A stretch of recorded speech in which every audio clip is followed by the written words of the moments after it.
தூத்துக்குடி மாவட்டம் எட்டயபுரம் அருகே லாரி மீது கார் மோதி 4 பேர் உயிரிழந்தனர். நீதிபதி உள்ளிட்ட 2 பேர் காயமடைந்திருக்கின்றனர். இதுகுறித்த விவரங்களுடன் செய்தியாளர் மகேஸ்வரன் இணைந்திருக்கிறார். மகேஸ்வரன், யாரெல்லாம் பயணித்திருக்கிறார்கள், விவரம் என்ன? லாவணியா, தஞ்சையை சேர்ந்த நீதிபதி பூர்ண ஜெயந்த் அவர் மற்றும் அவர் உட்பட ஒரு 6 பேர் திருச்செந்தூர் கோவிலுக்கு சென்றுவிட்டு இன்று காலை தஞ்சாவூருக்கு திரும்பியிருக்கின்றனர்.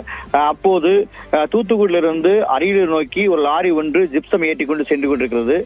மேலக்கரந்தை அருகே வரும்போது முன்னால் சென்ற லாரி மீது நீதிபதி வந்த கார் மோதி விபத்துக்குள்ளானது. விபத்துக்குள்ளாகி அப்பளம் போல் நொறுங்கியது. இதில் சம்பவ இடத்திலேயே 3 பேர் உயிரிழந்தனர்.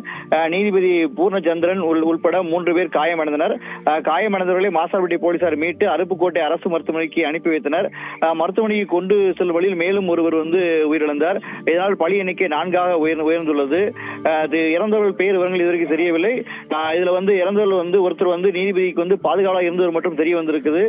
போலீசார் மாசார்பட்டி போலீசார் தொடர்ந்து விசாரித்து நீதிபதி மற்றும் மற்ற ஒருவர் மட்டும் இருவர் என அருப்புக்கோட்டை அரசு மருத்துவமனையில் காயமடைந்து சிகிச்சை பெற்று வராங்க. லாவண்யா, விவரங்களுக்கு நன்றி மகேஸ்வரன்.